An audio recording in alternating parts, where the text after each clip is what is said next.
inganji yagiterekana n'ubukombe imbaraga tubungiye gufatanira urwa murimo aho urugamba rukomerera rubanda nitwe nkari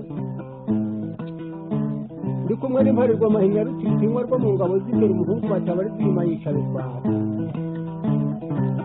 kuri mashiga ndavuga ubukombe bw'ihiniza ruti ndabubwira rusomo ndavuga rushanga rw'amaboko urugamba tubaye ntizahanirwa mwana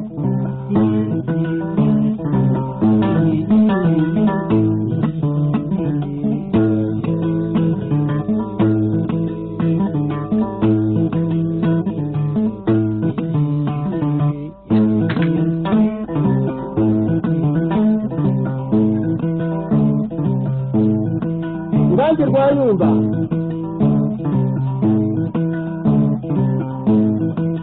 ndavuga imanzi y'amazima rubaririza ndavuga rugira intambara ku mubiri n'indi nkuru y'abahise nkayitera ntiyigenga indi ntore zerekana igihumbi dore cumu rugenzi umunega dore mugenzi wa binego dore urwego rw'umwungera gutabaye nyabusa ko n'urwa rumwe kimanzi itabara rubona dore rubaririza n'indi dore rugira intambara ku mubiri kira uringange uringange uringange uriya guterekana no gukunda imbaraga tubugiye gufatanya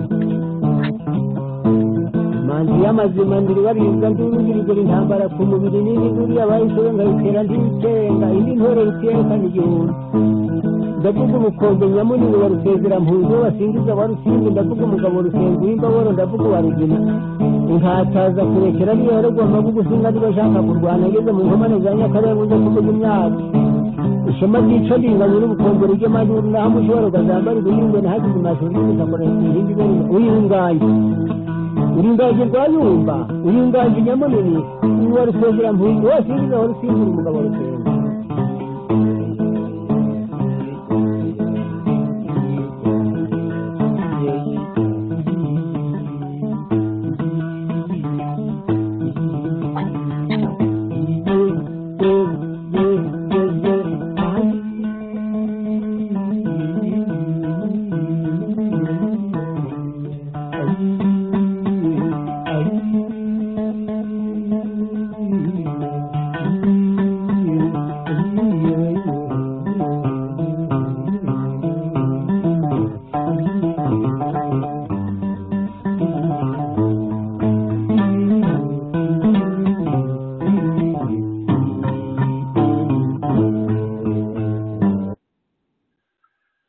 inganji mu mirimba arakoze cyane se batunzi inganji y'ukuri radiyo ishakwe ijwi rya Rwanda Freedom Movement ivugira Washington DC dufite saa 9 z'amanywa n'iminota 34 isaha z'i Washington DC tukagira saa 9 tukagira saa 3 z'ijoro n'iminota 35 noneho isaha z'i Paris n'ahandi mu Burayi bwo hagati na saa 2 z'ijoro n'iminota 35 i London na saa 4 z'ijoro n'iminota 35 iwacu Kigali. Uno munsi turi kuwa kane tariki ya 4 Mata mwaka wa 2019 muri kano kanya tukaba tugiye kubagezaho ikiganiro twahaye inyito FPRDMI Kagame na FPRDMI Kayumba baherutse kugoreka bikomeye amateka y'imirwano ya Kisangani. Paul Kagame ati twatsinze Uganda inshuro 3 naho Major Rutayomba rwa FPRDMI Kayumba ati ntambara yabaye imwe gusa kandi twaguye miswi. Mbese Kayumba Nyamwasa waruyoboye imirwano yose uko ari 3 kuko ni 3 azaza kubyivugira ryari. Dukomeza mu kiganiro nk'iki ngiki dukunze kubagezaho ubundi kuwa mbere ko tukaba tukibagejejeho dukererewe dukunda rwose kubibutsa yuko intego yacu ari yayindi duharanira ukuri turwanya ikinyoma. Ikiganiro tugiye kukibagezaho turi kumwe na Jonathan Musonera umutumirwa mukuru Jonathan Musonera nagira ngo ufate mikoro, nakubonye reka ndebe n'ibifunguye, nagira ngo ufate mikoro noneho usuhuza rero twumva, reka ngufungure mikoro, mikoro irafunguye Jonathan. Urakoze muvandimwe Joseph, uranyumva neza? Ndakumva neza cyane Jonathan. Urakomeye. Uracyahumeka, mwifashe mutaho ngaho na Brexit yanyu igenda nayo imeze nk'umuyumvika y'akarere kacu. Ikibazo gikomeye ahubwo noneho n'imbeho yongeye iba nyinshi hano, n'imvura nk'uko bisanzwe. Twiriwe mu bukonje bwinshi, ariko imbeho nyine harakonje iwanyu, ni nka politike yanyu cyangwa se iwacu aho dukomoka rwose. Naba na hano kuko hano ho bajya n'impaka bakaganira, ntibibe ko minisitiri w'intebe afata ibyemezo inteko zitabyemeye. Yego. Iwacu ho ibi byemezo byose ni Kagame nta wundi na DMI. Iyo atari mu kirere niyo ari mu kirere aba yasize abambari be ba DMI bashyira mu bikorwa ibyo abasize avuze. Yego. Reka rero ngushimire cyane nanone uyu mwanya wafasheho kugira ngo twongere duhurire muri iki kiganiro.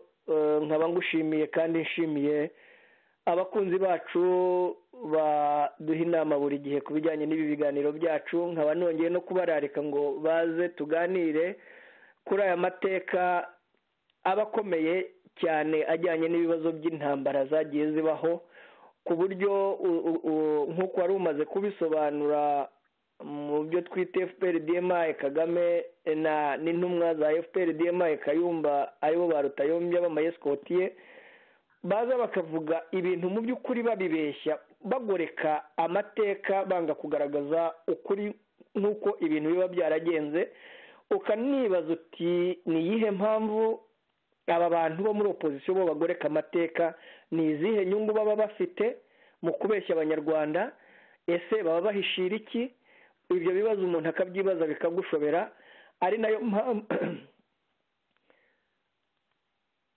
nayo mpamvu tugerageza gusobanura ukuri kw'ibintu ko kuba guteye, kugira ngo abanyarwanda bo kubayobya mu mutwe kubwo inyungu za bamwe baba baragize uruhare muri ibyo bikorwa by'urukozasoni by'ubwicanyi byari mu ntambara barwanira amabuye ya Kongo, bigahitana abanyarwanda batagira uko bangana. Hakabaho rero kugenda bahishira ubwo bwicanyi, cyane ko hari nyine n'abo bari hanze baba barabigizemo uruhare rukomeye, bigatuma rero bayobya amateka bakayavuga nabi. Ari nayo mpamvu tugerageza guhora dukosora, twerekana ukuri kuba kwihishe inyuma mu mitwe y'abo bantu. Uko kuri rero niko tugiye noneho gusobanura, duhereye no kuri ibyo biganiro byagiye bikorwa. FPR-DMI Kagame, FPR-DMI Kayumba, bombi baje kubeshya, ariko noneho iyo mu buhungiro yo niyo yabeshye cyane. Nabona Kagame yaravuze izo ntambara 3, ariko nawe abeshya uko zakozwe n'uko byagenze. Reka rero tuze tubahe mu by'ukuri ukuri kw'izo ntambara n'ubugome n'ubutindi bwari buziherekeje. Nkaba mbashimiye rero ko muze gufatanya natwe, kandi amahoro n'imigisha y'Imana bibane namwe muri iki kiganiro. Mbe Jonathan, ntabwo wabanza nka perezida wa komite nshingwabikorwa ya Rwanda Tourism Commission kwibutsa yuko ku itariki ya 13 dufite ikiganiro mbwirwaruhame mpuzamahanga mu Bubiligi? Wafata ijambo akanya gatoya ukabyibutsa Jonathan.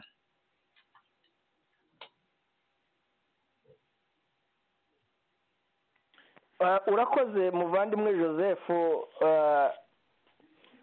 kunyibutsa kugira ngo ngire icyo mvuga cyane kuri gahunda yacu duteganya ku itariki 16 ya Rwanda Truth Commission yo kwibukira hamwe inzirakarengane no ibiganiro mbwirwaruhame bizakurikira kuri uwo munsi, aho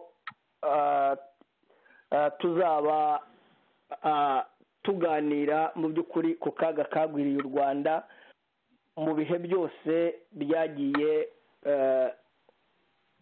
biranga u Rwanda rwacu. Aha rero nkaba nagira ngo nyine nibutse abadukurikiye ko uwo munsi ku itariki 16 z'ukwezi kwa kane, ni ukuvuga ku wa gatandatu w'icyumweru gitaha, tuzahurira i Buruseli mu Bubiligi nk'uko twabibararikiye, tukibukira hamwe, tukanagira ikiganiro gikomeye kijyanye n'ibya Rwanda Truth Commission, by'amahano yaguriye u Rwanda, uko tubona uko u Rwanda rwakwezwa. Noneho abantu bazitabira ibyo biganiro bagahabwa urubuga rwo kubaza ibibazo cyangwa se gutanga ibitekerezo. Nkaba rero ngushimiye Joseph kuba wibukije iyi gahunda, rwose ndabigushimiye cyane, urakoze.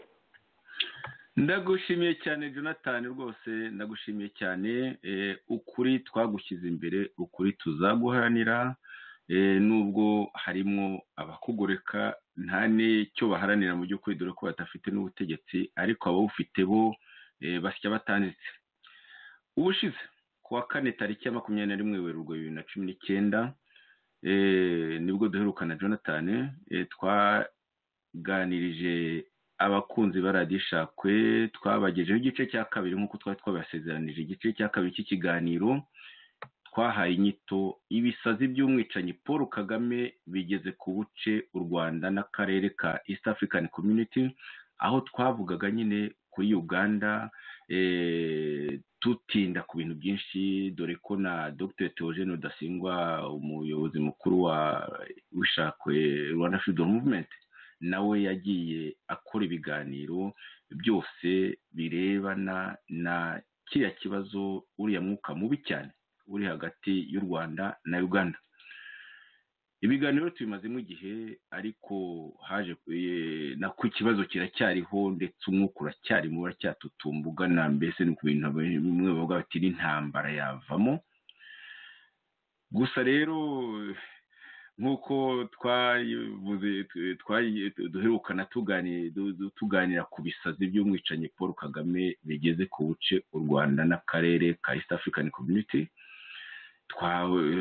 tugiye kureba ko ibyo bisazi bitaba gusa kuri FPRDM Kagame honyine, ko ibyo bijagu biri no kwa FPRDM Kayumba, nk'uko nyine rwose tugiye kureba neza, turabireba, ntabwo dukabije na gatoya, muraba mubyumva rwose, aho abantu intambara zabaye 3 zizwi n'isi yose, zanditse mu bitabo byinshi bitagira ingano, aho umuntu uvuga ko yari azirimo azaka ati yari imwe gusa, akavangavanga byose cyane rwose, nk'uko tuza kubibona mu kiganiro bagiranye.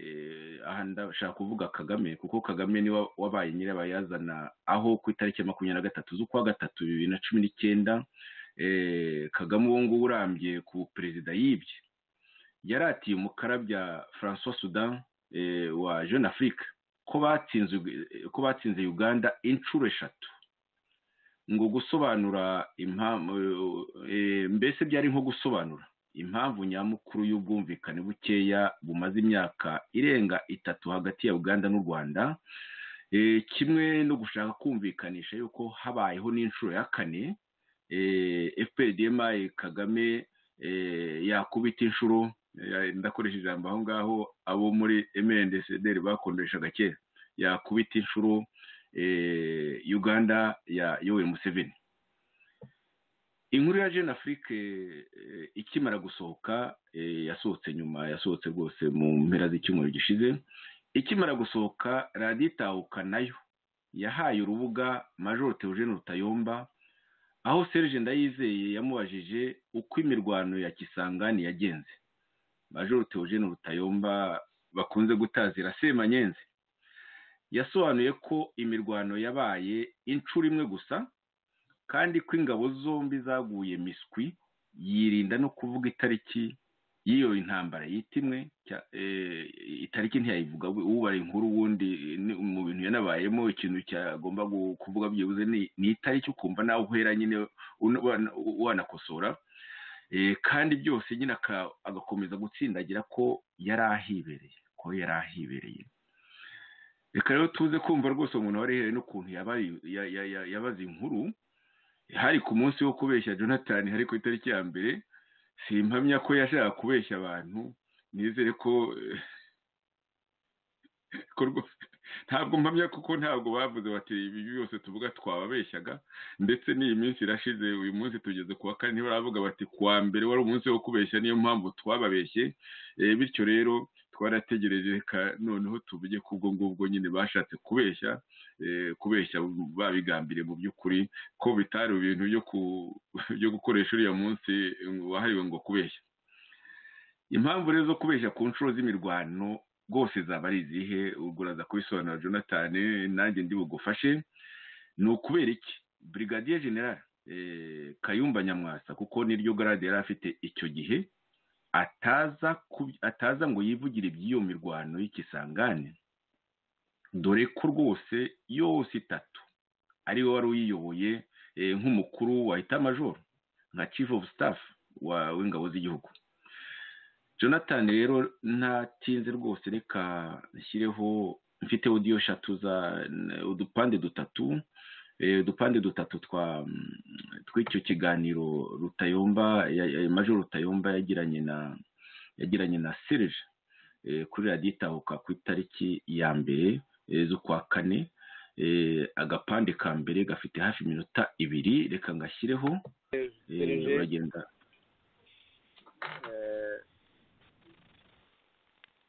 kugira ngo abanyumva banyumve neza ntibafate nk'aho ndi umunyagasuzuguro cyangwa ndi umwirasi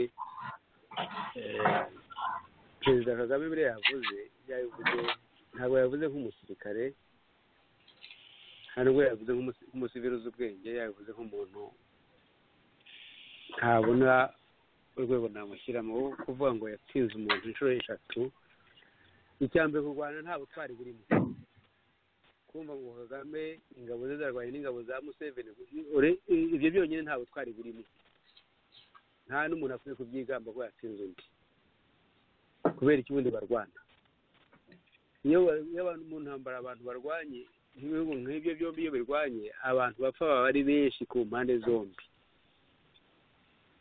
Kagame we ntacyo yabimubwiye niyo yarwanisha abasirikare 1000 agapfusha 900 ijana rigatsinda abandi bariho barwana bagapfusha nka 20 cyangwa 50 bakigendera we wumva nta kibazo ko ikintu cyitwa umuntu ntacyo bimubwiye kujya hari akavuga ngo yatsinze inshuro 3 uretse ko twe tutanazizi we niba azizi buri afite aho yazigwaniye wenyine twe tuzi ko twarwaniye isangane inshuro imwe ndabizi mfite details zazo zose zihagije izo zindi byavuga we afite buri afite aho babizigwaniye na Museveni ku giti cye ntabwo namenye ubwo ni ibyabo nk'abaperezida ariko abasigaye y'Uganda basigaye mu Rwanda aho barwaniye ndahazi ko nari mpari urumva rero nta ibyo ni Kagame na Museveni ntabwo namenye ibya perezida ntabwo namenye urumva niba hari ikindi kibazo bambaza nagusubiza kuri icyo bintu ariko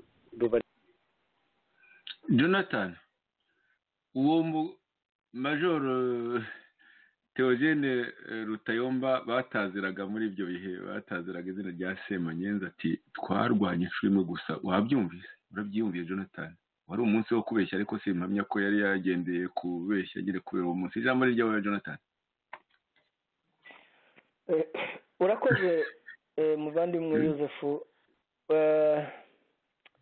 ndabyumvise ariko birantangaje kandi igitangaje ni uko bivugwa n'umuntu ubizi neza cyane ko ya Theogene yari escort wa General Kayumba Nyamwasa icyo gihe yari Brigadier General muri izi ntambara niwe wari Chief of Staff niwe wari uyoboye imirwano yo muri iki gihe n'ibibazo byose bya Kisangani niwe wabikurikiye nk'uko tuza kubibona mu by'ukuri uko byagenze kuko intambara we uyu Rutayomba atavuga ni intambara ya mbere, intambara ya kabiri we akavuga iya gatatu gusa, nabwo nta nubwo navuga amatariki nuko iyo ntambara yagiye ikurikirana iyo gatatu, ariko nta ntuza nta uriya avuga Nyamvumba ntabwo ari wari uyoboye iriya ya gatatu, aravangavanga byose kuriya ya gatatu aravangavanga. Nibyo nshaka kugira ngo nsobanurire abatwumva. Ntabwo arabeshya nibyo nshaka kugira ngo nsobanure, kuko naho babeshya ko hari batayo imwe, ntabwo hari batayo imwe. Reka ntangirire byibuze ahangaha ku ntambara ya mbere. We abeshya ko nta ntambara yabaye, cyane ko ahanini yanaturutse ku gasuzuguro cyangwa se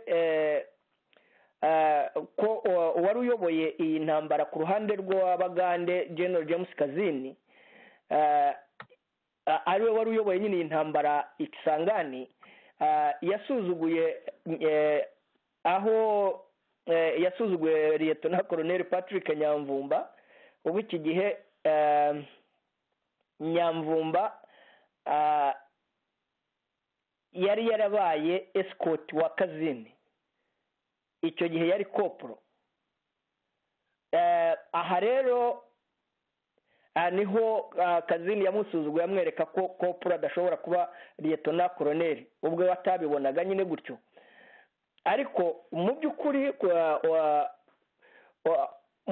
muri iyo ntambara buri ruhande rwariho rushakisha uko rwashaka uburyo bwo kwiharira amabuye y'agaciro, cyane cyane diyama n'andi mabuye yacukurwaga muri ako karere, kuko ahangaha APR cyangwa se igisirikare cy'u Rwanda cyari kimaze gutsindwa intambara ya Kitona. Noneho mu kwezi rero kwa munani guhera tariki ya 16 hagiye hakorwa za ambushe cyangwa se za ambuscade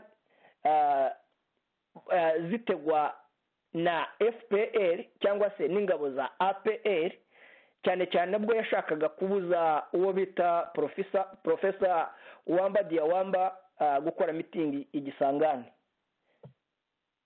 Aha rero ingabo za Uganda ariyo UPDF yagerageje gutegura iyo mitego, Wamba Diawamba Professor aza gukora iyo mitingi, ariko ntibyahagaze kuko ibitero byakomeje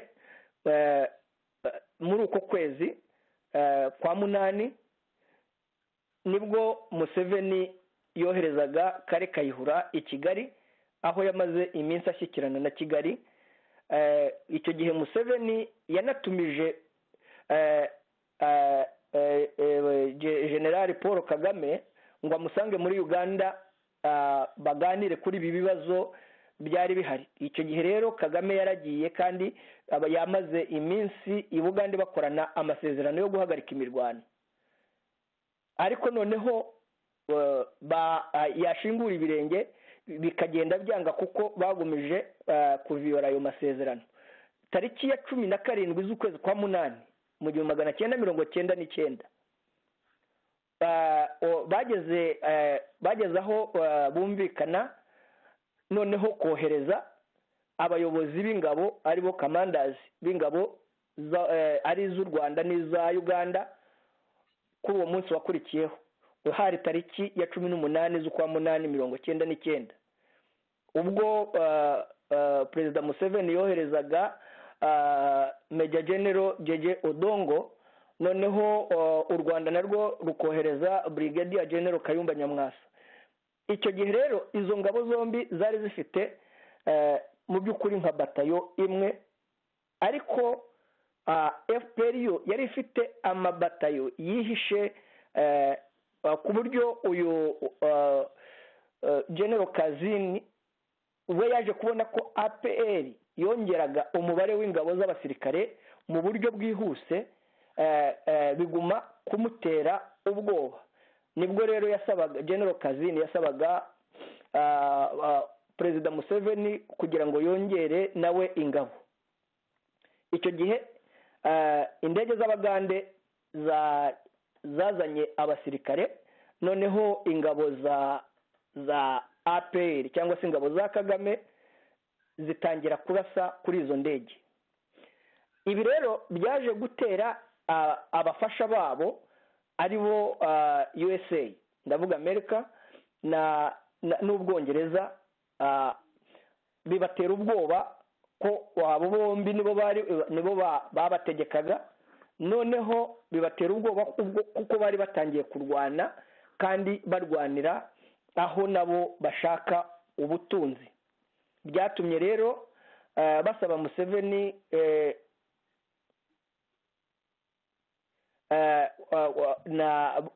byatumye Amerika yohereza Susan Rice wari uhagarariye USA muri Loni kwandikira Museveni amusaba guhagarika ibikorwa byo kongera ingabo. Noneho Uganda yo yaramwumviye koko ingabo ihagarika kuzohereza. Aho ndavuga mu itariki 17 z'ukwa munani 1999, aho iyi ntambara ya mbere yatangiriye ku itariki ya mbere.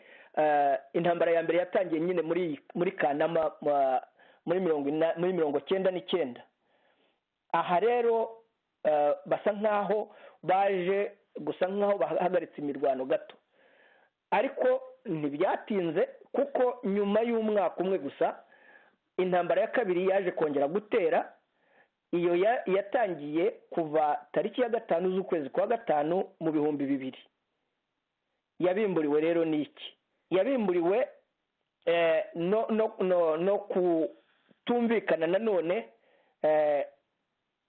kwabaye hagati y'izi ngabo zaba iz'u Rwanda cyangwa se n'iza Uganda, aho muri iyo ntambara yabaye mu by'ukuri yamaze iminsi 6. Iyi yo kuva itariki 5 z'ukwa 5 mu 2000 na z'ukwa gatandatu. Iyi ntambara yamaze hafi icyumweru, ngira ngo ni nk'iminsi 6. Ni iminsi 6 bayita intambara y'iminsi 6, la guerre de 6 jours. Ni intambara y'iminsi 6. Nkimu ya Israeli dore ko yabereye ku minsi 6 kimwe ni ya Israeli, igatangira kimwe na Israeli kuwa mbere karangira ari kuwa 6. Niyo mpamvu bayise intambara y'iminsi 6, bayigereranya n'intambara nk'uko bisobanuye ushize. Intambara yabaye hagati ya Misiri na Israeli nayo yabaye yiswe intambara izwi cyane y'iminsi 6. Niyo ikisanganira yabaye ku minsi imwe nayo imara igihe kimwe. Iyo yari intambara ya gatatu. Iya kabiri yari yabaye ku itariki ya 5, yari yatangiye ku itariki ya 5 z'ukwa 5 muri uwo mwaka wa 2000.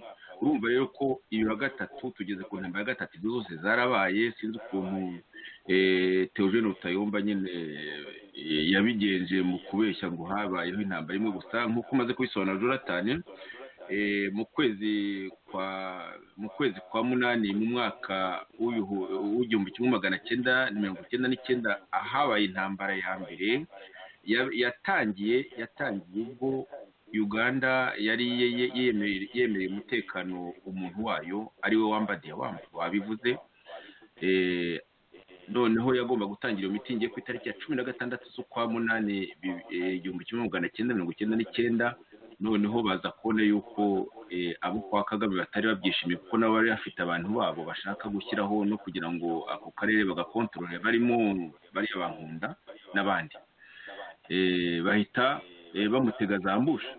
None UPDF iravuga iti oya turakora uko dushoboye kose nyine ku buryo iyo mitingi iba. Araza akora mitingi kuko ngo y'abantu benshi cyane nk'uko bivugwa na Perezida Museveni. Birya cyane Kagame none aravuga ati tuzashyira abasirikare benshi. Ni ibintu byari biteguye mu by'ukuri. Komeza Jonathan rwose wari ugeze aho ku ntambara ya 3 yari urangiza, yari ikomeye cyane. Komeza. nari ngeze ku ntambara ya gatatu, aho iyi ntambara ya gatatu mu by'ukuri yatangiye ku itariki 5 z'ukwa gatandatu mu 2000, ikurikira iya kabiri yari imaze ukwezi kumwe, ko yo yabaye ku itariki 5 z'ukwa gatanu 2000. iyi rero ya gatatu niyo yabaye intambara ya Rurangiza, aho Majoro Rutayomba abeshya ngo batayo yari kuriwe ngo na Lieutenant Colonel Patrick Nyamvumba, arabeshya nta nubwo oya Lieutenant Colonel urakoze Lieutenant Colonel nibyo ni Lieutenant Colonel yego. aho arabeshya cyane mu by'ukuri, ahubwo ndagira ngo ngaragaze ikinyoma gikomeye cyane kirimo uko kubeshya no kugenda ahishira ayo matariki n'uko ibintu byagiye bigenda, kubera ko azi neza ko Shebuja Kayumba Nyamwasa yagiye ahakana ko izi ntambara atazigiyemo, anahakana ko rwose atigeze ajya muri Kongo, cyane cyane muri izi ntambara uko zagiye zikurikirana, akamwohereza rero kuza kubeshya mu by'ukuri nk'umuntu wari ukuriye ingabo kandi uri muri opposition, aho yakabaye ari uza kugira ngo asobanure ibi bintu by'intambara nk'umuntu wari umukuru w'ingabo, akohereza escort we amuhaye ibinyoma aza kubeshya. Reka dukomeze twerekane iyi ntambara ya gatatu, ko iyi ntambara y'iminsi 6 bise intambara y'iminsi 6 mu by'ukuri uyu Lieutenant Colonel Nyamvumba atari ari we uyoboye iyi mirwano, cyangwa se nta na batayo ye yagaragaraga muri iyi mirwano. Ni ukuvuga ngo muri iyi ntambara nshimangira ibyo wavuze, nagira ngo nshimangira ibyo wavuze ko muri iyo ntambara ya mbere mu gihe Kagame wari vice president icyo gihe akaba nyine ategeka n'ingabo, yari yatumijwe na Museveni mu Kampala, aho ngaho wenda akutavuze nuko yari afite n'ubwoba, yari yavuze ko aza mu ndege ariko aza mu by'ukuri akoresha inzira y'ubutaka. Bamaranye iminsi muri Uganda bagenda bapanga nyine za ceasefire zitubahirijwe, noneho haza kuza icyemezo cya bombi cyo kugira ngo wabivuze bohereje ba chef d'état major, ba chief of staff bombi wowe muri Uganda Jeje Odonga na Brigadier General Kayumba Nyamwasa, ngo bakajyana mu ndege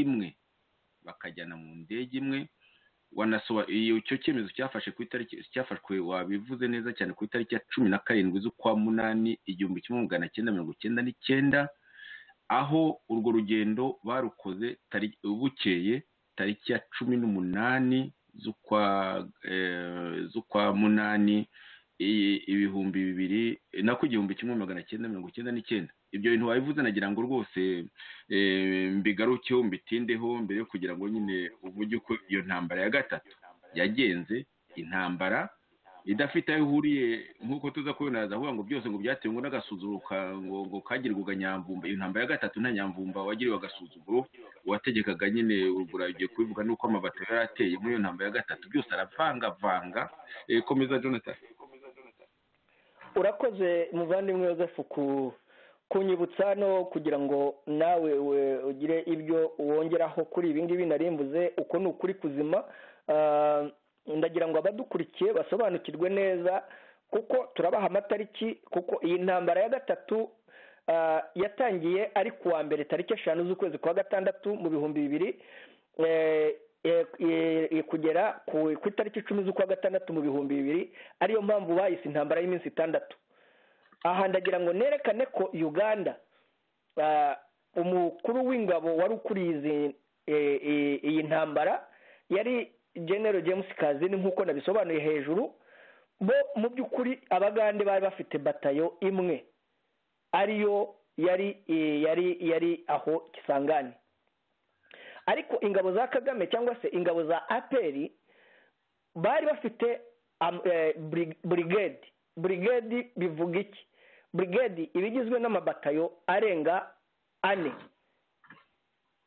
ariko ahangaha ndagira ngo mbwire abadukurikiye ko hari amabatayo 3, hakaba n'indi batayo ya 4 yari yihishe aho nza kubisobanura ningera hasi, yahoraga muri ayo mashyamba, cyane ko ariyo yari irimo n'abantu benshi bo muri DMI bageragezaga kwiba no kwica abanyarwanda b'impunzi bari muri kariya karere, ari nako bica n'abanyekongo, ari nako basahura ibyo bisahu bya Kayumba na Kagame, ari bo bari bashinzwe ako kazi.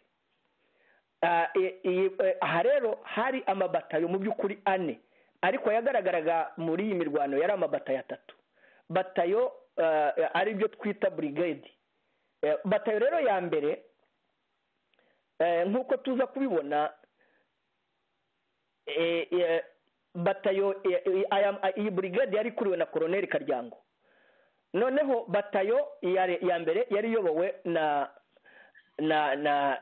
icyo gihe Ruvusha, nibuka neza ko yari captain, ari we wari uyoboye iyi batayo ya mbere. Noneho batayo yindi yari iyobowe na Majoro Rukundo. Uyu Majoro Rukundo nawe ndaza kugira icyo muvugaho.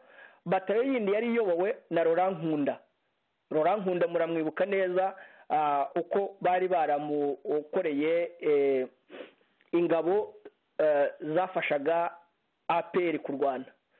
Noneho ya batayo ya 4 niyo yari iyobowe na Majoro Gatama Vincent, ariyo yari kure gatoya ya Kisangani, mu birometero bigera nko kuri 50 uvuye Kisangani. Iyi niyo yakoraga amarorerwa aho ngaho, ntiyanagaragaraga, yasaga nkaho yihishe. Noneho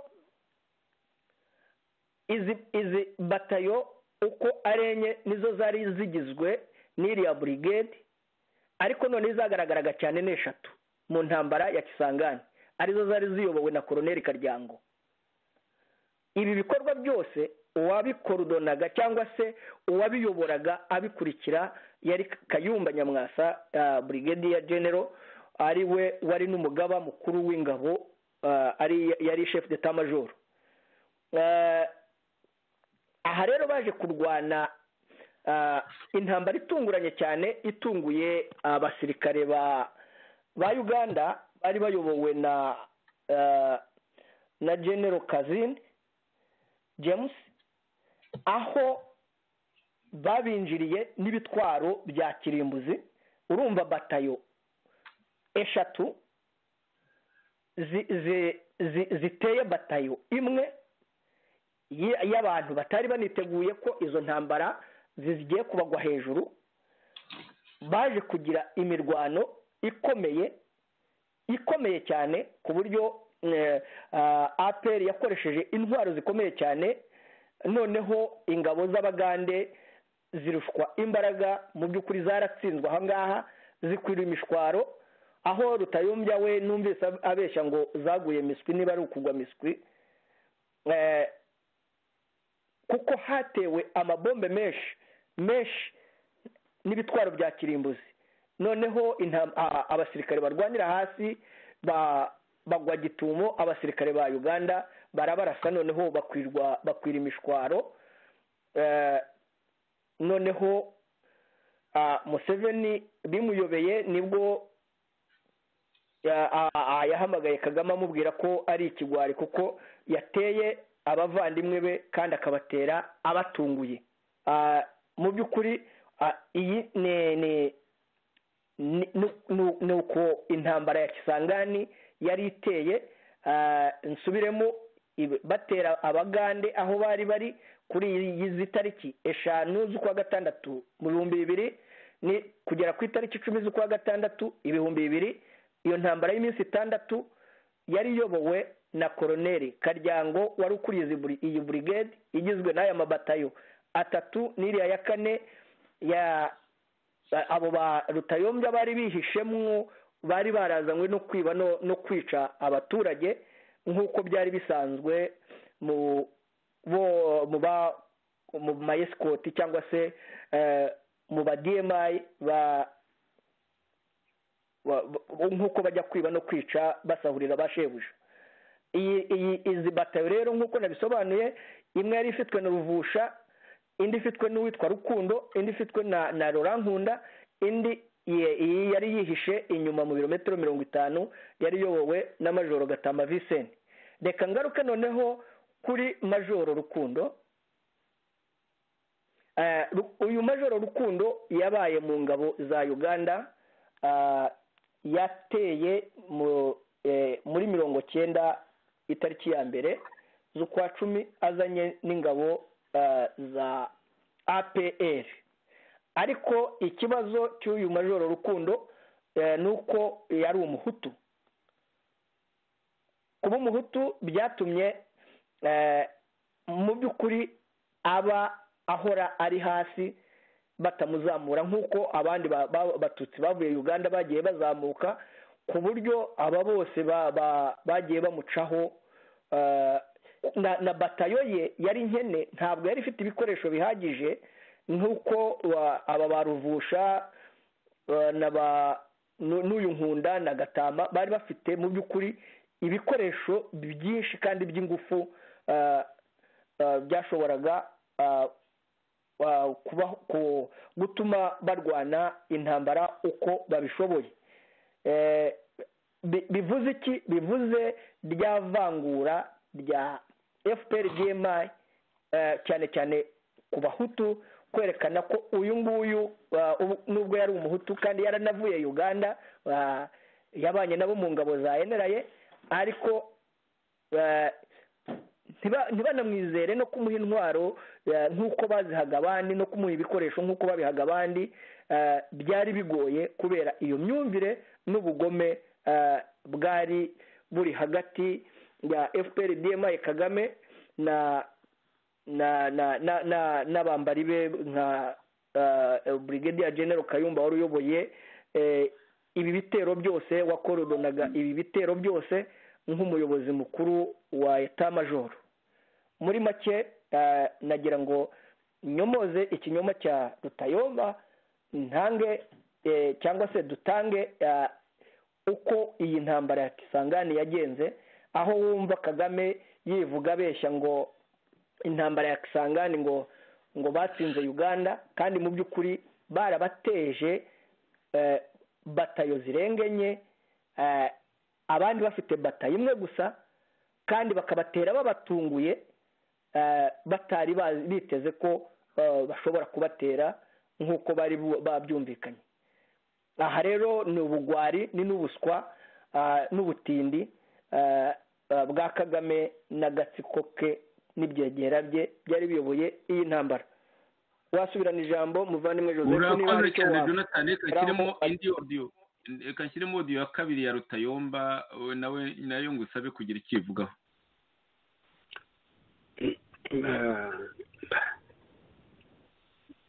Ntabwo navuga yuko ntabwo biriya ni nk'ubwoba n'ubukanga, kuko buriya intambara zarwanye Gisangani ni intambara wavuga ngo abasirikare b'u Rwanda barayinesheje. Yes, barayinesheje nibyo, ariko no kureba ngo kunesha intambara ni iki ubundi. Mu by'ukuri kunesha intambara ni ukurwana ukagira perite nke cyane zishoboka, umwanzi wawe akagira perite nyinshi kandi ukamwambura ahantu, aho ngaho buriya uba wanesheje. Ariko kurwana ukagira perite nyinshi cyane, umwanzi akagira perite ntoya ukamwambura ahantu, burya ntabwo ubunesheje. Ubuneshejwe kuko we abantu be bose baba bagihari, igihe azagarukira akagera iyo gaza zahagukura kandi ahagukure nabi. Mu by'ukuri buriya ni nabi byabaye, ariko biriya byo kwigamba ngo twamutsinze 3, biriya ni ubwoba. Kuko nka biriya ndahamya ko atajya mu nama ya gisirikare nko muri Army Council, muri Staff and Command meeting, ngo bivuge kuko yavuga bagaceceka, ariko bose bahita bavuga ati twarwanye 3 ryari, twarwanye rimwe kandi nabwo ko twari dushize, kandi ahubwo twarashize twabisubiramo.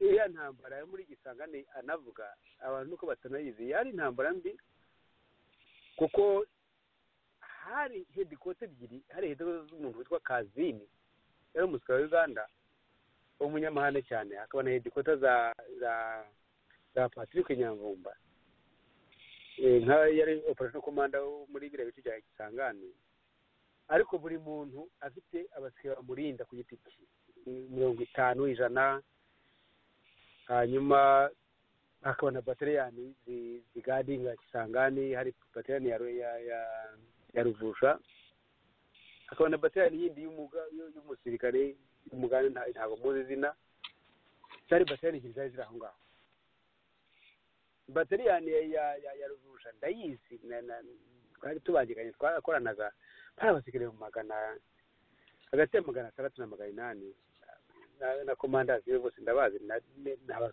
twakoranaga ibintu byose bataliyani y'Abagande yari bataliyani nayo nziza y'abasirikare hagati ya 700 na 900 800 igihumbi uko bataliyani ziba zubatswe ni zimwe ku isi buriya zose ziba zifite abasirikare bangana ubu di standard y'abasirikare 800 rero intambara itangira byatangiye ntabwo byatangiye muri bataliyani byatangiriye muri hedikota za Kazini na birangiye byo gusuzugurana bibi Kazini yasuzugura Nyamvumba kuko yazi Nyamvumba nk'umusirikare muto nka kaporari akamufata nka kaporari akaza kumusuzugura Nyamvumba nawe agashaka kwigira umuntu kandi nabyo byari ngombwa ko yari umusirikare mukuru afite igihugu cyahagarariye nawe akihagarara nk'umusirikare mukuru noneho afite iriya ntambara nta kindi bapfuye ntabwo bavuga ngo igihugu cyagifite ikibazo n'ikindi perezida Kagame yafite ikibazo na perezida Museveni kwanza Kagame yatawana perezida ya vice president yes kwa ya vice president no yaramaze kuba perezida nanjye kwibeshya cyangwa se singibuka neza yanakiri vice president kuko yabaye perezida kuyobiza Mungu nyuma y'ibihumbi bibiri gutyo no nta bibazo ibihugu byombi byari bifitaniye ni amakimbirane ya komandazi babiri Kagame ntabwo kubyiyitirira kuko ntabwo yari abirimo yanabimenye none intambara zitangira ku makimbirane biza kuvangamo izo bataliyani ebyiri biriya yavuze ngo hafi y'abasirikare 2000 Kagame muri perezida avuga ibintu ari shuwa kandi akirinda perezida yirinda kuvuga ibintu abandi bantu bazi kuko abasirikare b'u Rwanda bose bamuganye bavuze ngo uriya perezida yabeshye abasirikare 2000 uzi icyo ari cyo is a brigade wakwica abasirikare 2000 wakoresheje imbunda zingana iki amasasa ngana iki ntabwo zubaho ibyo bintu yereka wafashe ukabashyira ahantu ukabafunga imigozi ukigubica umunsi wose nabwo mwarangiza mwashize ibyo ntabwo bishoboka abasirikare 2000 ni abantu benshi cyane ariko abasirikare b'Abagande barapfuye abasirikare b'Abanyarwanda barapfuye kandi impande zombi zarapfushije cyane ntihazagire uzirata ngo yewe napfushije benshi abantu barashije bataliyani ya Ruvusha zigeze abasirikare 300 na abo abandi bari bagiye Jonathan urumva ko mu by'ukuri intambara ariho avuga anacangacanga bimwe akabivuga mu by'intambara ya gatatu ariho aravuga intambara iriya yo mu kwezi kwa 8 1999 kuko niyo yari irimo ako gasuzuguro ko kwita Ruvusha aho zari escort nako ko kwita Nyamvumba aho zari escort wo Kazini akomeza kumwita ati we nta buriyete na colonel bwa uri corporal sinzi uko mubivuga nk'uko mu Cyongereza ibyo urumva ko yavangavanze kuri we intambara n'imwe gusa niyo ngiyo yo mu kwa 8 yo muri Kanama umwaka w'1999 ya ntambara rurangiza ya ntambara yindi yo mu kwa 5 mu 2000 ya ntambara rurangiza yo ku itariki ya 5 kugeza ku ya 10 z'ukwa 6 2 izo urumva ko tazivuga uwo muntu se yarahari Jonathan yarahari koko cyangwa yariho yiba gusa cyangwa yanica abahutu ijambo nirya kubona ko yarahari simbishidikanya mu DMA yari yabaga mu kwaka wa Kagame ariko agamije kwiba no kwica ariko urumva ko ibintu avuga nyine atanazi n'ibyo ari byo kubirwanira yagendaga ntabizi ijambo nirya Jonathan urakoze Yosefu arabicurikanga ku bushake kubera ko mu by'ukuri ashaka guhishira shebuja. Ikindi gisekeje ni uko aravuga ngo abo baruvusha cyangwa n'abandi ngo barakoranaga, bo bakoranaga, we yari nkande, yakoraga iki, yari mu yihe batayo, yari ashinzwe iki, bakoranaga mu biki. Ikindi kigaragara ni uko nyine aravanga intambara yo mu kwa munani muri 1999 akayivanga n'iyo mu kwa gatanu mu 2000. Urumva arabicurikanga nta nabisobanukiwe, n'ibyo bamupfunyikiye kurumva kubibeshya biramugora. Ikigaragara ni uko izi ntambara ubundi zose bari bahari, aba bose na badani bari bariyo, bari mu bujura n'ubwicanyi bukomeye bwo gusahura amabuye y'agaciro ya Kongo no kwica abaturage ba Kongo n'abahutu muri rusange bari barahungiye muri kiriya gihugu cya Kongo. Icyo gihe ngira ngo yitwaga Zaire, hari yari yarabaye Kongo, yari yarabaye Kongo batsinda mu butu muri 1997 mu ntambara ya kabiri yari yarabaye Kongo. Ya nibyo. Aha rero Rutayomba arabeshya kubera ko ibyo avuga arimo arabicurikanga, wenda nuko wenda shebuja Kayumba yabimupfunyikiye nabi,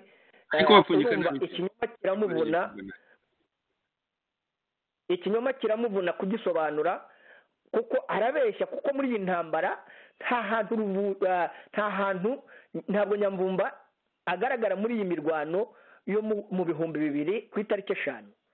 Iyi mirwano yari ikuriwe na Colonel Karyango muri iyi brigade, yari irimo aya mabatayo 3 n'iya 4 yari inyuma ku kilometero 50 ya Gatama.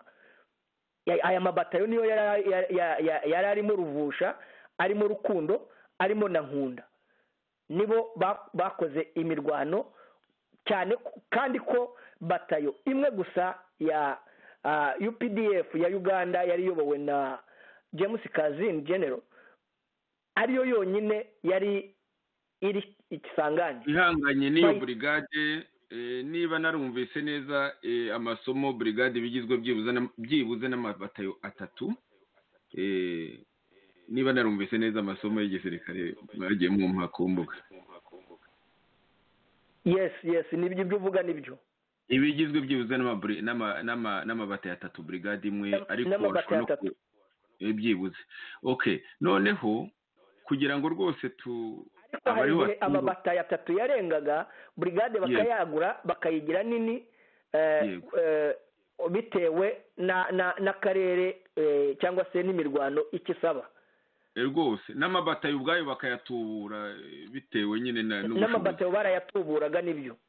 Rwose ndumva maze gusobanukirwa nanjye. Jonathan, rero kugira ngo twihute, ndabona isaha igiye kugera, hari akandi ka audio tuza kumva kamwe, ariko hagati aho ngaho nyine iyo ntambara ya gatatu ya Rurangiza mu by'ukuri ariho yirengagiza irimo. Reka ndangira abantu article ya CNN kiriya kitangazamakuru cy'abanyamerika, ifite ino titre ya article yasohotse ku itariki ya 14 z'ukwa gatandatu umwaka w'2000, muri iyo ntambara nyine. Urabona nyuma ya gato y'iyo ntambara, kuko intambara yarangiye ku itariki ya 10 kwa gatandatu, ku itariki ya 10 z'ukwa gatandatu, tariki ya 14 y'iyo ntambara ya gatatu irangiye, imaze iminsi 4 irangiye. CNN yanditse article, buri wese yayishaka rwose muri Google akayibona. Rwanda begins withdrawal from Congo City, niyo titre. Ibindi biri mu Cyongereza byose, ariko ngiye kugerageza kubisemura mu Kinyarwanda. Kisangani Congo, CNN, ni reportage ya CNN.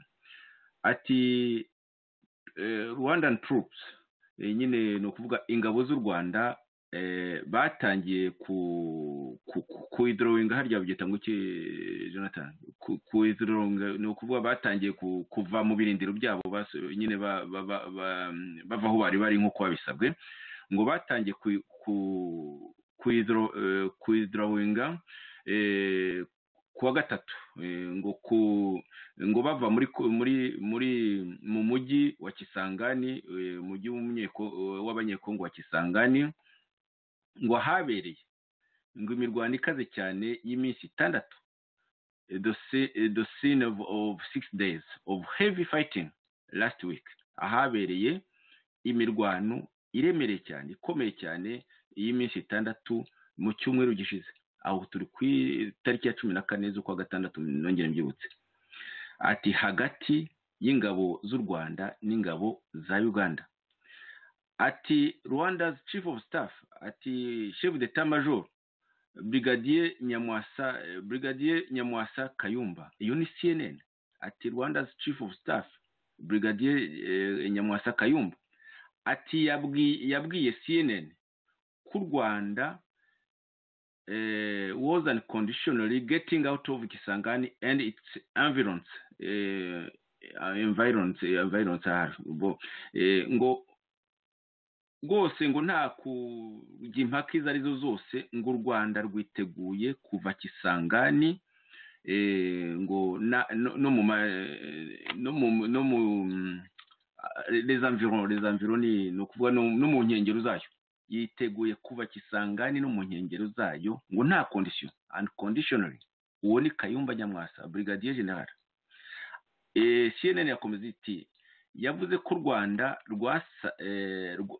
Rwanda rwasabye umuryango w'ubumwe, umuryango w'abibumbye, UN, United Nations, ko u Rwanda rwayisabye ngo kudeploying, ngo kuhazana ngo akagrupe gatoya k'abamiliteri, k'abasirikare, ngo observers, abasirikare bagenzura ngo muri uwo mujyi wa Kisangani, ngo kugira ngo nyine ibyo bikorwa byo kuvayo bikorwe neza, kuko n'abagande bari babisabwe.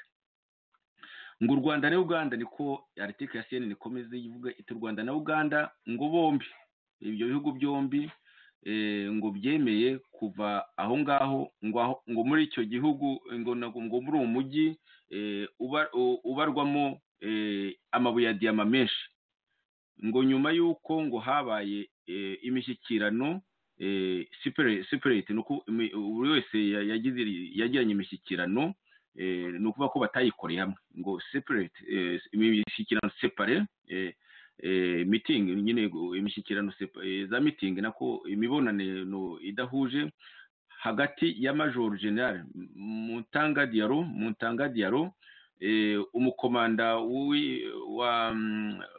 w'ingabo za Loni,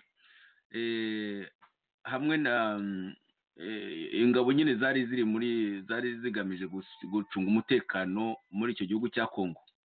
Noneho rero mu Major General nawe, uriya Major General Jeje Odongo wa Uganda, nawe akabwira CNN aya magambo ati twizera ko ngo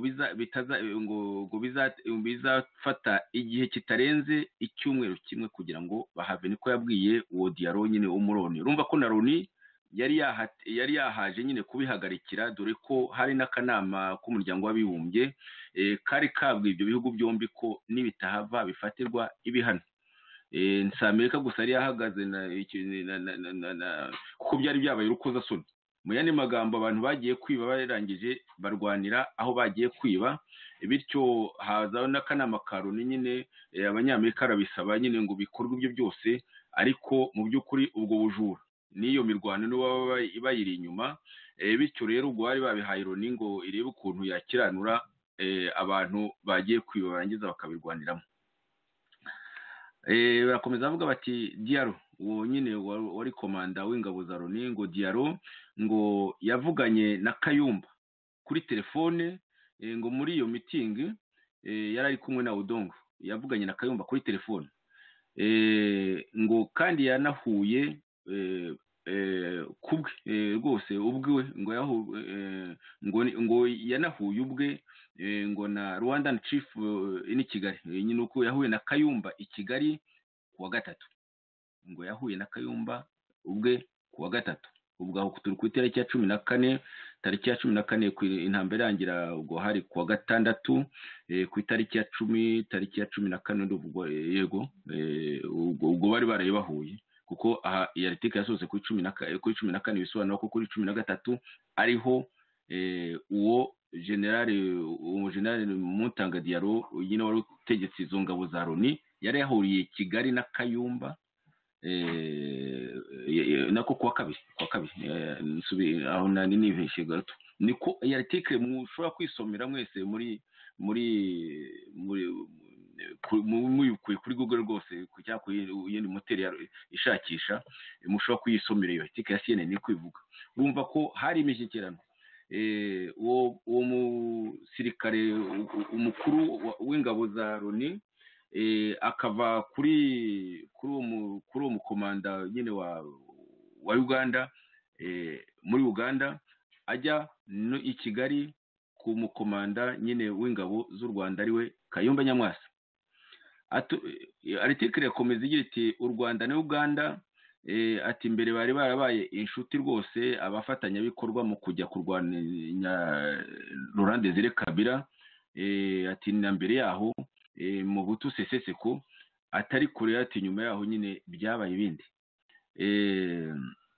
wakagaruka nyine kuri uwo muryango w'abibumbye nyine wari waje muri ibyo ngibyo ni article ya CNN ikomeje yagiye iti kuwa kabiri on Tuesday ati umunyamabanga mukuru wa Loni General Kofi Annan nako umunyamabanga mukuru wa Loni Secretary General Kofi Annan ati yahamagaje akanama k'umuryango w'abibumbye ngo insist that both Rwanda and Uganda leave Congo immediately under threat of sanctions.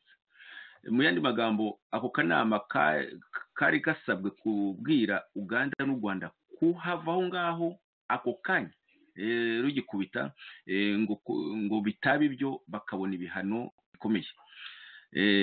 Ako kanama kandi ngo kemeje ko ngo hajyaho uniforce hajyaho igisirikare kigizwe n'abantu 5,000 cy'abantu bagomba kureba nyine uko kuntu izo ngabo z'ibihugu zombi zihava abantu sirika bagera barenze 5,000 ngo bareba nyine gushyira mu bikorwa uko kuva nyine muri ibyo birindiro byaho bari bamaze gukorera amahano ndetse bakareba neza yuko imirwano yahagaze urumva rero ko irangiranye mvuge utwanyuma rwose article ndabasaba kuyisoma nyine ngo kugira ngo mwumve icyo kinyoma cya Theogene Rutayomba mwibaza no kuntu Kayumba Nyamwasa nyine uruhu navugwa muri article abundabunza ataza kuvuga Kagame yaravuze nese Kagame arasuzuguritse ku buryo Kayumba ataza kuba ari umusubiza kandi ari we babikoranaga icyo ni ikintu giteye inkeke.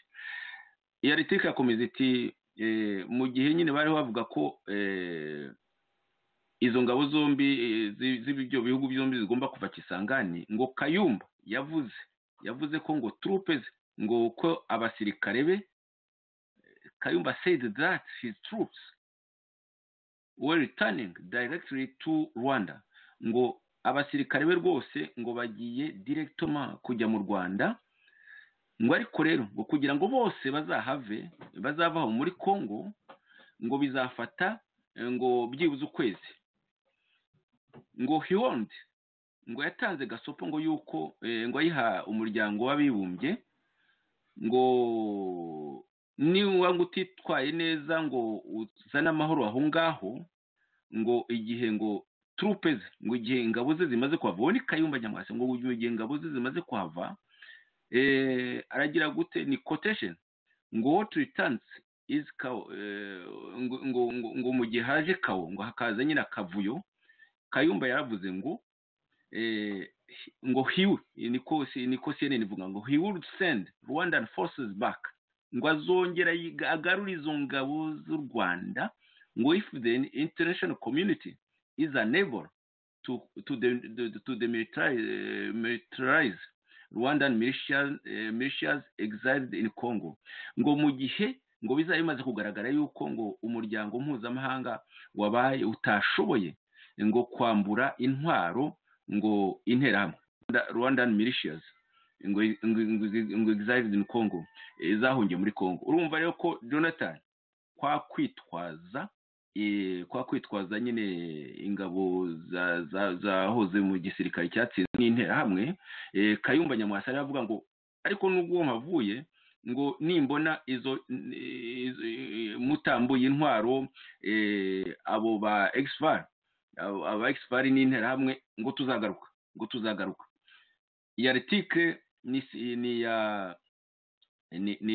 yuhagariye biro ya CNN, Nairobi Bureau Chief Catherine Bond niwe wayisinye hamwe n'igitangazamakuru gikomeye cyane cyitwa Reuters, nacyo ngo cyafashije nyine CNN uwo Nairobi Bureau Chief Catherine Bond. Jonathan Musonera hari na article zindi zibivuga ariko niyo yonyine mpisemo. Ngira ngo urumva yuko Kayumba Nyamwasa yavuga nka kuriya kwa Kagame nyine, ingabo zanjye nzijyanye Kigali, izindi zisigaye zizagenda zihava ariko bizafata byibuze ukwezi, ariko nitumara kugera ni Kigali tukabona umuryango mpuzamahanga utitwaye neza mu kwambura intwaro interahamwe na ba exfar, tuzagaruka. Jonathan, ijambo ni ryawe.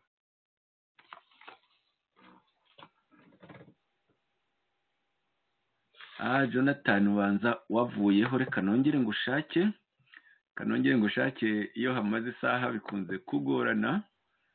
Reka nongere ngushake. Jonathan, noneho uranyumva? Ndakumva neza, n'ubundi nakumvaga ahubwo we ntabwo wanyumvaga. Iyi article ya Kayumba Nyamwasa nyine ivuga kuri Kayumba Nyamwasa ndayibonye, ndayizi. Wagize neza no kuba uyizanye kugira ngo abanyarwanda badukurikiye cyangwa n'abandi banyamahanga badukurikiye bajye bumva banasobanukirwe n'ukuri kw'ibyo tuvuga. Ugize neza no kwibutsa ko Kagame we yiyemeye akanabivuga akanagira ibyo avuga, ariko noneho wari umugaba w'ingabo cyangwa se wari chef d'état major w'ingabo za Kagame iki gihe ari we nyine Kayumba Nyamwasa.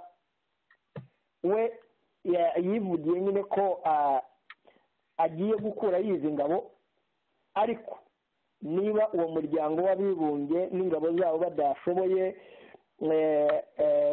kumenesha ingabo za exfar n'interahamwe ngo azasubiza ingabo z'u Rwanda muri Congo, ingabo zanjye my troops, ingabo ze nyine n'ubundi niko babyita. We na Kagame nuko avuga abyita ingabo ze, ariko bajyaye mugayira, ariko urumva ko nawe agenda akiri bifite henshi. Yari afite akanyaru, yari afite agasuzuguro karenze urugero. My troops nzazigarura.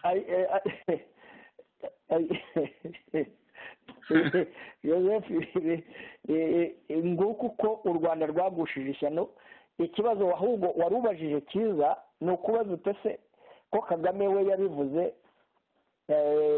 Kagame yari amaze no gukora kudeta ashyira imbaraga n'agatunamwene kuri perezida Bizimungu aregura, ndetse n'inteko ari nabwo base barenze bahungaga, habaye ibibazo byinshi, afata abaperezida ari nabwo nyine Kayumba yari umugaba w'ingabo, bari mu buhungiro. Wakwibaza utese ni iyihe mpamvu atuma esikote Rutayomba kuza gusobanura ibintu mu by'ukuri atanumva neza, cyangwa se ibyo bamupfunyikiye atabasha kubisobanura uko babimupfunyikiye, ntabashe nawe kuvuga mu by'ukuri ngo avugishe ukuri kw'ibyazi. Kayumba agahora yihishe adashobora gusobanura ibintu nk'ibi, nk'umuntu wari umugaba w'ingabo, nk'umuntu wohereje izo ngabo, nk'umuntu wayoboye izo ntambara akazikurikira nk'umuyobozi mukuru w'ingabo, kugeza n'aho yirata ati nubwo muhadukuye ariko tuzasubirayo. Niba noneho nawe yitwaza cya kindi Kagame yitwaza cyo kuvuga FDLR n'interahamwe, nawe n'ahangaha niko yabivuze niko yabivuze rwose aravuga nubwo icyo gihe batavugaga FDL yavugaga intambara ingabo zari z'u Rwanda arizo XFR n'imitwe y'interahamwe bahunganye muri 94 bahunze muri 94 ubwo FPR inkotanyi zafataga igihugu ati ingabo zanjye nzongera nzigarure none ubu arishe ntashobora kubisobanura ari na Serge uwo nguwo ntashobora kumuhamagara ngo amubwire ati rwose ni wowe udusobanurira ibi bintu usubize Kagame gushyiraho abivuga Jonathan aha rero bikaba bibabaje cyane ari nayo mpamvu dukunze kubwira abantu badukurikira kuri iyi radiyo bari muri opposition ko bakwiye kumenya ukuri kwiba bihishe kuko iki gihe Kayumba na Kagame bari umwe ibikorwa bakoraga byo kwica ari abahutu bari barahungiye muri Kongo n'imiryango yabo abagore abana abakecuru abasaza bari hamwe ari byo gusahura Kongo basahuriraga hamwe ari nabyo Rutayomba atinya kuvuga kubera ko ntavuga bato yarimo ntavuga icyo yakoragaho muri Kongo akibazwe nande kubera ko bari muri gurupe zica abaturage zica izi mpunzi zinasahura aya mabuye zijyana zishyira Kagame reka twumve akawudiyo ka nyuma ka Rutayomba mbere yo kugira ngo twumve n'utundi tudiyo gatoya twakera nyine twaho Kayumba abeshya ko atagiye kurwana muri Kongo na Serge nyine yaramufasha kubeshya reka tubanze twumve audio Rutayomba ejo bundi nayo kuri ejo bundi kuwa mbere nyine ku itariki ya mbere wa munsi wo kubeshya aho yabeshye nyine rwose agakora ibitangaza cyane mu kubeshya ariko tukaba nk'uko twiyemeje gushyira ukuri ahagaragara tugomba kubwira abanyarwanda uko ibintu byari bimeze aho ngaho kisanganire reka twumve akandi kawudiyo ka nyuma k'ejo bundi nyine kuri uwo munsi wo kubeshya aho yarushije Semuhanuka n'umuhungu ni iyihe nyungu yakuye aho ngaho yafashe Kisangani ubwo butaka bwari bariho hari iki gituma barwana ku buryo yaba bigaruka ati natsinze inshuro 3 yavanyemo iki igihembo yakuyemo aho naho abantu bagomba kubumva Major Rutayomba nta kintu yakuyemo kuko nta kintu barwandaga banavuye ko bapfuye agasuzuguro ka Nyamvuma na Kazini bapfa agasuzuguro konyine ibyo ngibyo nibyo nkubwiye nta kibarwanaga ntaho umwe yakuye ni ngo hafate intambara zimaze kuba abanyarwanda bashize n'abagande bashize yararangiye ubuzima burakomeza nta bagande bahavuye nta n'abanyarwanda bahavuye abagande bahurize leta majoro y'Ubugande yohereza abandi basigaye baza aho ngaho na leta majoro y'u Rwanda yohereza abandi basigaye baza abo ngabo barakaba bahita birarangira batangira no kuganira batangira inama yoga intambara zirarangira birashira none ahubwo mu Rwanda batera gutera ibugande nuko n'ubwo babitegura barasipurenga batwereka aho tuzanyura buri muntu wese akwereka aho bazanyura ariko nabyo birangirira aho ngaho so nibyo bavuga ngo basinze abagande babasize ryari barwanye rimwe bagwa miswi kuko abantu bose barapfuye barashira abasigaye b'abanyarwanda bapfuye bangana iki bari hariya abagande bapfuye bangana iki ari Kagame ntakwiye kuvuga iriya ntambara no kuvuga no kutaha agaciro abanyarwanda nta Museveni ntabwo yakwiye kuvuga iriya ntambara nta Museveni ntabwo yavuga iriya ntambara ngo yayirwanye yarayitsinze abivuze nawe yaba aretse ko we ni umuhanga ntabwo yakora iyo mistake Kagame no kuvuga ibyo bintu ni ibintu byo gukanga byo gutera ubwoba byo kumva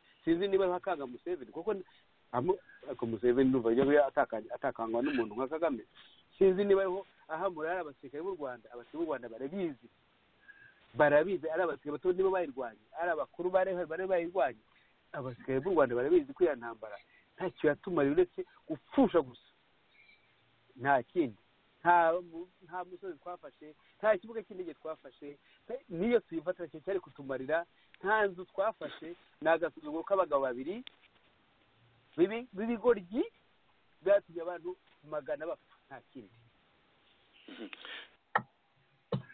Jonathan ndumva tumaze kureba maze kugerageza gusemura inaritikire yo ku itariki ya 14 z'ukwa gatandatu umwaka wa 2000 ya CNN article ivuga ifite ino nyito Rwanda begins withdrawal from Congo City.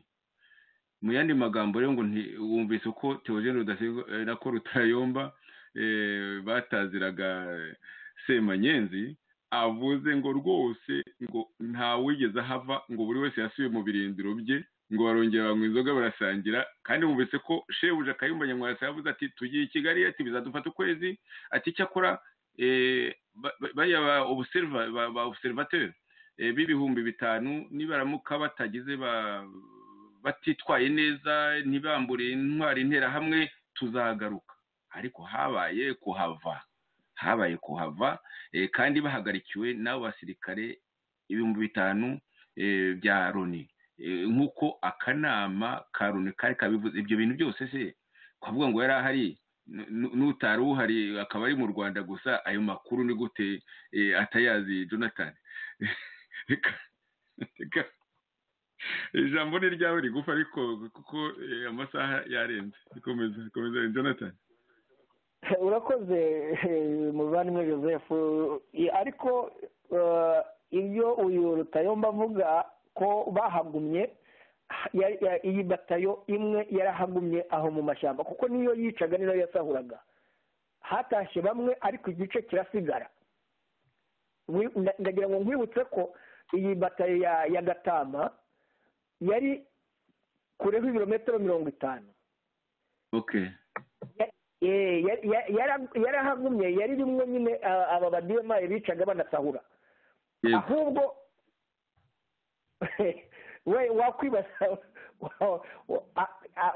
utase nicyo ahubwo gitinyisha Kayumba kwemera ko yayoboye izi ntambara. Iyi ntambara rero wakwibaza utase ahavuga ngo Abagande ngo bapfaga iki? Bapfaga aya mabuye, aho Abagande bari barafashe hari amabuye menshi ya diyama na za zahabu n'andi mabuye y'agaciro. Rero kubera umururumba wa Kagame na Kayumba bahorana, abumvaga bagomba kwica abo Bagande kugira ngo aho hantu bahafate. Nta kindi, ntuze kwibaza ngo hari ikindi bapfaga, ni umururumba waho barwaniraga, hari ubutunzi bwo mu butaka bukomeye. Aha rero Rutayomba niho wumva acurikanga, atanavuga ngo yari mu yihe batayo, yari ashinzwe iki, yakoranaga nande. Nicyo ngicyo nakongeraho wenda no kubitwarira igihe turasubira mu ndiho ndashakisha aho ngaho Kayumba ahakana ko atagiye muri Kongo, sindiho mpabona. No, birababaje kuko ubundi mu by'ukuri niwe ubu ngubu nka Lieutenant General, nk'umuntu wabaye chef d'état major, nk'umuntu wayoboye iyi mirwano, nk'umuntu izi deployment zose niwe wagiye azikora, nizo withdraw niwe wagiye kuzikurayo, ku withdrawinga aba basirikare. Ibi byose yakagombye kuba ari we ubisobanura rwose. Mu by'ukuri hataje Rutayomba gucurikanga ibyo aba yamupfunyikiye amubwira turamenye ibi ngibi utaza kubivuga birangarukaho, ibi ngibi ntuze kubivuga. Kubera iki? Kubera ko atinya cyane cyane amaraso bamennye muri Kongo, Kagame na Kayumba, amaraso bamennye atagira ukuntu angana hagati y'Abanyekongo n'Abahutu b'Abanyarwanda b'impunzi bahungiye muri Kongo muri iki gihe cy'izi ntambara. Rutayomba warabizi, azi icyo bakoraga, azi ubu busahuzi bakoraga, ubu bwicanyi bakoraga, yari aburi imbere, niko kazi yari ariho. Ni nayo mpamvu atavuga bata yari aherereyemo, ni nayo mpamvu atavuga icyo bakoraga. Kandi aba bose bo muri DMI n'amayesikoti yabo ari amayesikoti ya Kagame na Kabarebe, yari ari muri izi ntambara, yari ari muri iriya batayo yo kwa Gatama.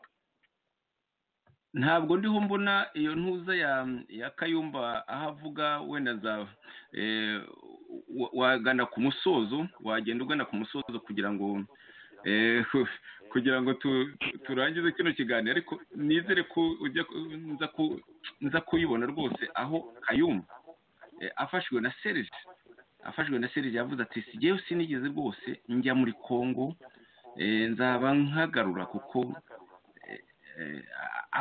akavuga rwose ati sinigeze njya kurwana muri Congo, akabihakana kandi nta ntambara n'imwe atagiyeho. Ariko inshuti duteze amatwi ndumva zaragiye zumva kenshi dushyiraho yuko aho abihakana kandi tukavuga ko yaharwanye. noneho dutanze n'indi gihamya, dutanze n'ukuntu kenshi cyane abo ba perezida nako umwe ari visi perezida Kagame ari visi perezida nyine yaratarafata ubutegetsi ngo bushimu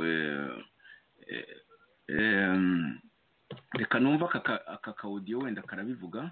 basenya amakambi yo muri Kongo ntabwo ari hari video ikunda kugaragara kuri Al Jazeera cyangwa abantu bashyize ku mbuga za internet, ndakeka ari mu mwaka wa 1998 aho wasobanuraga option leta yari ifite zo gukemura kiriya kibazo cy'impunzi. ari n'ahantu bahera bashinga bavuga bati ni Jenerali Kayumba Nyamwasa wasenye inkambi. iriya video ndibwira ko bayikoze muri 1998 kandi intambara zabaye muri 1996. icyo gihe nge nibwo nari nkiba chief of staff wa army. niba uzi neza uko ibintu byari bimeze muri 1994 nge nari muri gendarmerie, ndi uwungirije umukuru wa gendarmerie wa muri 1994 kugera mu kwezi kwa mbere 1998. iriya video rero ibambazaga ndi Kigali ndi chief of staff nsobanura ibyabaye, mvuga ko hari uburyo butatu uko ziriya nkambi zagomba kurangira. icyambere ari uko abanyarwanda bagomba gutaha ku buryo bushingiye ku mahoro. icya kabiri mvuga ko international community yari ikwiye kubacyura. ubwa gatatu bwabaye uburyo bw'intambara, kandi iyo ntambara atari yo twifuzaga. ukurikiye video ndibwira ngo nicyo nikivuga. maze rero nasobanuraga uburyo ko intambara byagenze nk'umuntu wari umugabo w'ingabo icyo gihe, ariko udasobanura ko ninjye wari ubirimo. nicyo byasobanuraga. wenda kugira ngo turangize kino kibazo kuko ni nacyo. Jonathan wamwumvise ko atigeze ajya kurwana muri Congo, kandi no 1996 nk'uko twabyerekanye dukoresheje cyane cyane audio ya Colonel Ndengenka, wari ubizi neza wanabivuze neza uko yarabibonye. naho yagiye gusenya inkambi, yica abo bahutu muri Congo, aranakomeza kugeza igihe nyine Kagame noneho abwiye Kabarebe gukomeza akagera Kinshasa, ariko ibyinshi byari byakozwe na Kayumba Nyamwasa. noneho muri 1998 aho ngaho naho yarabirimo, aho Kisangani yarabirimo nk'uko wabyumvise, anavuga ati ingabo zanjye n'akanyaro kenshi cyane n'agasuzuguro kenshi cyane, ati intera hamwe nibatazambura intwaro nzagaruka. Jonathan ngira ngo abantu bajya bavuga ngo turenganya Kayumba, ngo turamurenganya rwose, ngo tumuvugiraho. ahangaha naho aragaragaye. nongere ndangire rwose abantu ya etike ya CNN, ariko n'ibindi byinshi dufite nyinshi cyane twabarangira mukareba ukuntu nyine aba bantu ari ababeshyi, yaba ba Rutayumba, yaba abo bashebuja Kayumba Nyamwasa, cyangwa se bariya banda atuma kuri radio nka Escort Jean Paul Turayishimye, Kivera. harya Kivera ni iki Jonathan? Kivera ni uwabaga mu itente ya shebuja ari umutetsi. komeza kaba Jean Paul nyine babaga mu Kivera cya shebuja. Kayumba kuki yihisha? twebwe yo ejo bundi ndetse nuko ntararebona Theogene Rudasingwa ngo ndebe niba kwa gatandatu azabona, kuko muri ibyo byose igihe intambara ya kabiri ba mu kwa gatandatu 2000 mu kwa gatandatu Kagame yaramaze noneho n'amezi abiri ari perezida, kuko yabaye perezida amaze nyine kumenesha Bizimungu mu kwa gatatu. yahise yitoza nyine bimwe abinyuza hirya no hino mu kwa kane umwaka wa 2000.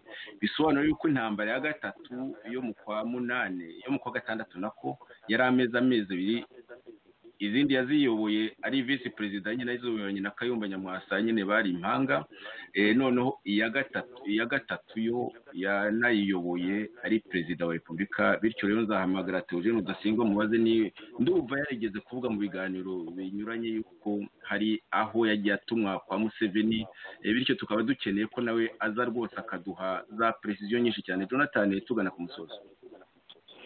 Urakoze Joseph, nagira ngo ngufashe ayo ma escort ubundi kubita ba Kivera ni amatente twabagamo mu ntambara, yari amatente y'ibintu by'ibisashi, mu bagandiro babyitaga ibivera.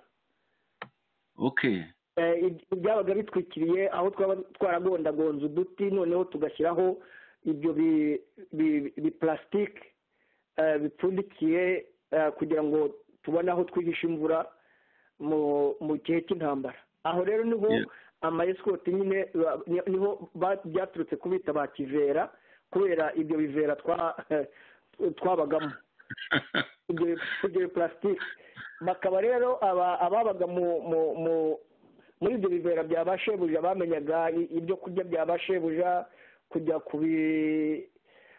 babyitaga gusaka, kujya mu mirima y'abaturage gucukura nk'ibijumba n'ibindi, bakaza bikoreye nyine bakazana aho mu Kivera bagatekera bashebuja.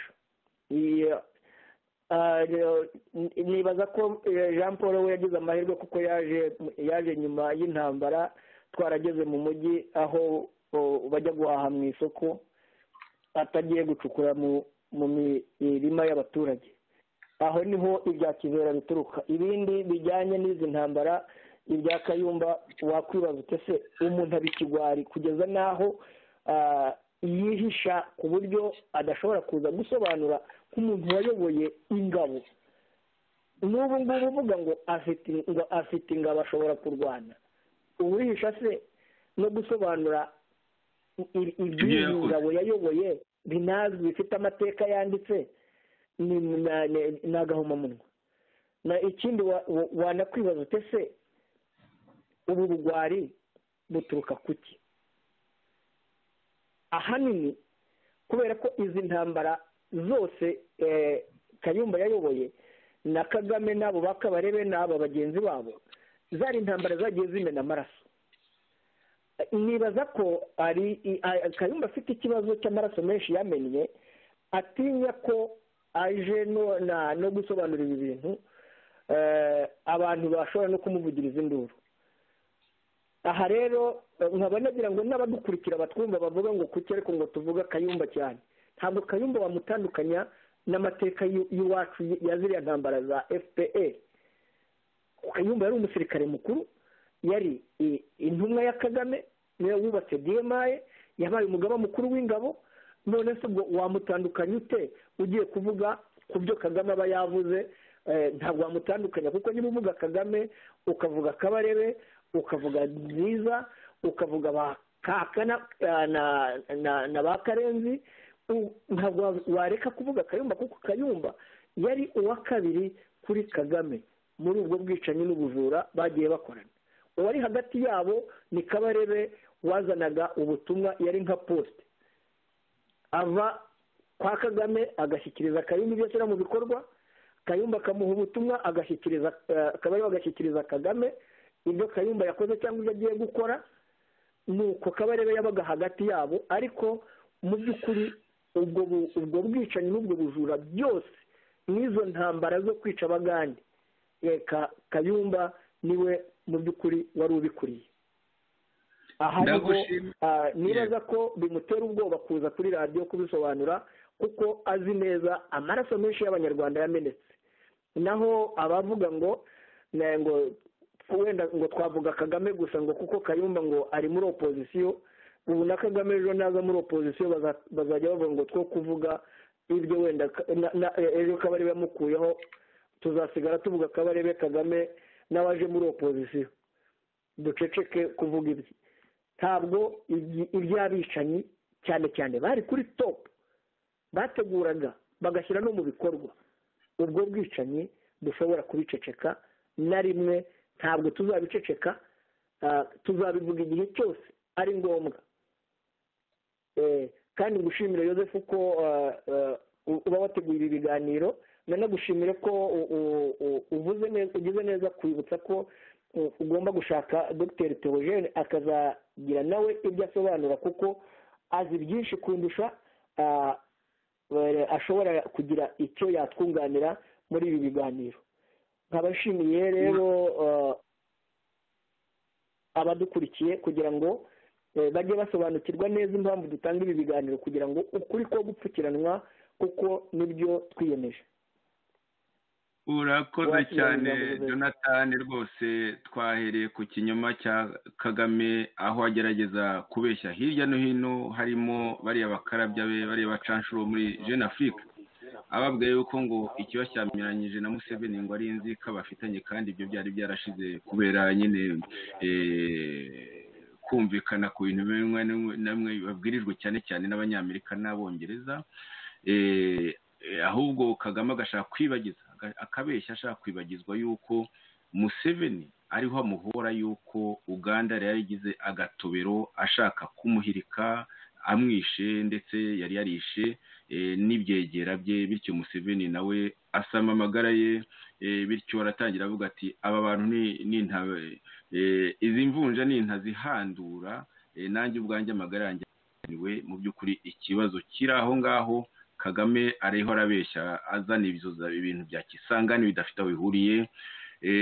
Gusa rero nk'uko yikirijwe na FPRDM Kayumba, aho Kayumba we usanzwe afite ubwo bataza gusobanura ibintu azi neza, akohereza ba Nyabukondogoro, akohereza ba Escote, akohereza ba Kivera, akohereza bose kuza kubeshya abanyarwanda. Cyari ikiganiro FPRDM Kagame na FPRDM Kayumba baherutse kugoreka akomeye amateka y'imirwano. Ikiganiro mwagezwaho nanjye Joseph Ngarambe hamwe na Jonathan Musonera. Nshimiye cyane kandi mwari muduteze amatwi, mbashimiye rwose ukuntu mwitabira ibiganiro byacu. Rwanda nongere mbivuge, ngenda yizeye aya mateka y'abanyarwanda n'ikoranabuhanga dufite, nta muntu n'umwe uzabasha kutubeshya.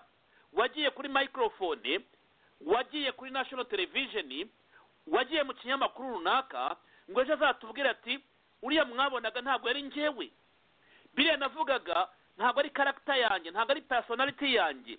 Ikoranabuhanga rero aho ndi buze kurishima mu kanya nuko rizadufasha kugira ngo tube dufite data no mu myaka 100 iri imbere. Cya gika cy'imbwa mujya muvuga ngo muzashyiraho ngo buke y'imbwa, njya numva we na mugenzi wawe Epimati muvuga ngo twaragitangiye Serge, urakoze cyane. Oya ntabwo ari byo guseka, this is serious stuff. No, serious. Ngewe umuco wo kudahana, umuco wo kutaneminga na shaming, umuco wo kuterekana abagambaniye u Rwanda, aboreka u Rwanda, uwo muco niba dushaka guhagarika agatebe gato tugomba kuwuhagarika, tugatangira kubagaragaza. Umugabo akaba umugabo, imbwa ikaba imbwa, ibigwari bikaba ibigwari.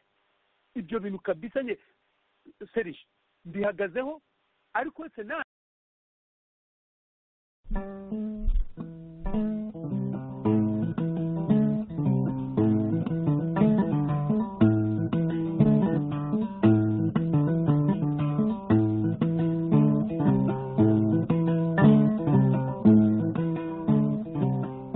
inganji yagiterekana n'ubukombe imbaraga tubungiye gufatanira urwambo rimaho urugamba rukomerera rubanda n'ituzare.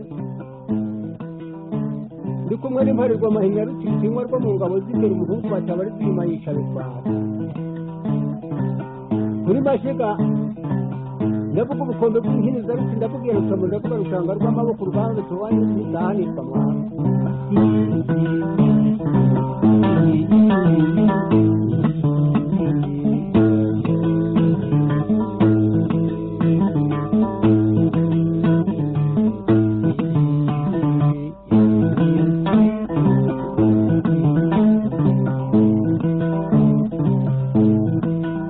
Rwayumba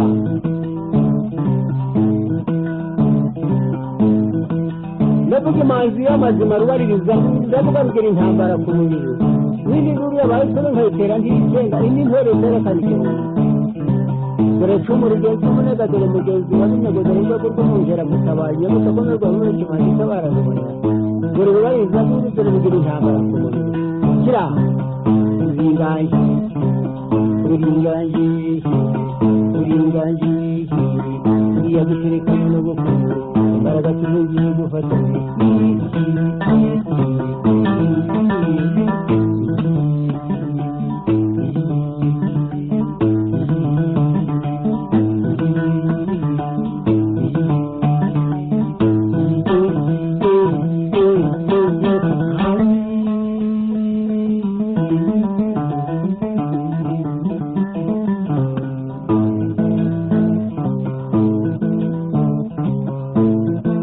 amazima ndiri barinza ndurugirigura intambara ku mubiri n'ibiguri abayishobe nkayitera ndikenga indi ntore rutiyekana igihumbi ndavuga ubukombe nyamunini wa rusezera mpunzi basingiza wa rusimbi ndavuga umugabo rusenga w'imbaboro ndavuga wa rugina inkataza kurekera niyo yaragomba gugusinga niba ashaka kurwana ageze mu nkomane za nyakarenga uze kuvuga imyaka ishema ryica ringanye n'ubukombe ry'amajuru naho mushobora ukazambara ibihingwe ntagize amashuri y'ubutaka n'ibindi bintu uyinganye uringaje rwayumba uringaje nyamunini uwa rusengera mpunzi wose yinjiza wa rusimbura umugabo rusengera